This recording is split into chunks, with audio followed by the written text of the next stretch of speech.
ఆంధ్రప్రదేశ్ వ్యాప్తంగా సంచలనం సృష్టించిన సాయి కృష్ణ కస్టోడియల్ డెత్ కేసులో విచారణ వేగవంతమైంది. ఈ కేసులో ప్రధాన నిందితుడిగా ఉన్న సిఐ నాగరాజును ఈ రోజు నుంచి వారం రోజుల పాటు సిట్ కస్టడీకి న్యాయస్థానం అనుమతించింది. దీంతో రాజమండ్రి సెంట్రల్ జైలు నుంచి సిఐ నాగరాజును బెజవాడకు తరలిస్తున్నారు. సాయి కృష్ణ మృతదేహం ఏమైంది, ఈ ఘటన వెనుక ఉన్న అసలు సూత్రధారులు ఎవరు అనే కోణంలో సిట్ అధికారులు నాగరాజును విచారించనున్నారు. ఈ కేసులో సిఐ నాగరాజు కస్టడీ ఎంతో కీలకంగా మారనుంది. ఇదే విషయానికి సంబంధించి మరింత సమాచారాన్ని మా ప్రతినిధి రాఘవ అందిస్తారు ఫోన్ ద్వారా.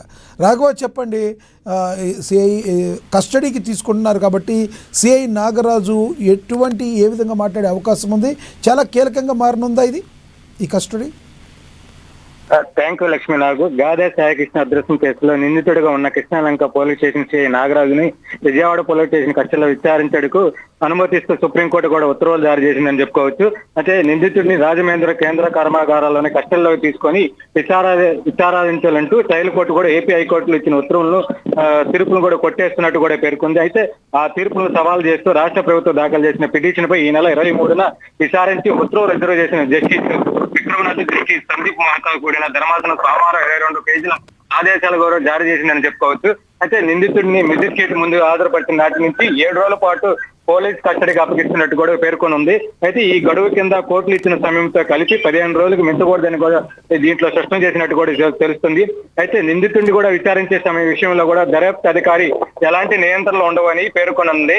నిందితుడిని కేవలం రాజమహేంద్రవరం సెంట్రల్ జైల్లోనే విచారించాలన్న కింద కోర్టు ఉత్తర్వులను కూడా అమలు చేయడం సాధ్యం కాదని, అది న్యాయబద్ధం కూడా కాదని పేర్కొంది. అంటే సిట్టుకు సంబంధించిన దర్యాప్తు కేంద్రంలో కానీ, లేదంటే విజయవాడ పోలీస్ అధికార ఆధ్వర్యంలో కానీ, ఇతర ఏదైనా స్థలంలో కానీ విచారించవచ్చని కూడా స్పష్టం చేసినట్టు కూడా తెలుస్తుంది. అయితే custodial interrogation, CC TV coverage, videography పర్యవేక్షణలో చేయాలన్న కింద కోర్టు ఉత్తర్వులు కూడా సమర్థించిందని చెప్పుకోవచ్చు. నిందితుడిని విచారించే సమయంలో కానీ, లేదంటే అతడి నుంచి ఏదైనా స్వాధీనీయ ప్రక్రియ కొనసాగించేటప్పుడు కూడా ఆడియో వీడియో రికార్డింగ్ చేస్తే సరిపోతుందని కూడా ఈ పేర్కొంది.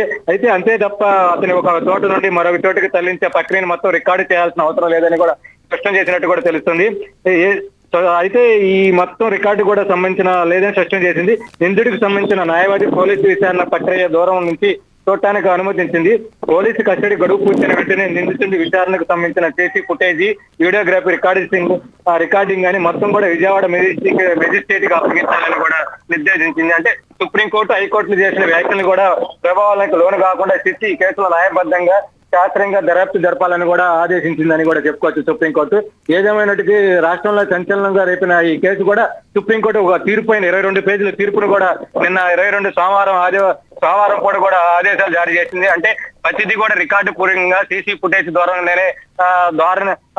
ఆ విధంగానే క్రియేట్ చేసి మొత్తం కూడా పోలీసుల ఆధ్వర్యంలో కూడా ఒక చోట కానీ, లేకపోతే విజయవాడ పట్టణ కేంద్రంలో కానీ, మీకు నచ్చిన కేంద్రంలో కానీ విచారించాలని కూడా తీర్పునీయటం కూడా ఇది ఒక ప్రభుత్వానికి కూడా ఒక అనుమతి అనుకూలంగా ఉందని కూడా చెప్పుకోవచ్చు లక్ష్మీ. నాకు థ్యాంక్ యూ రాఘవ.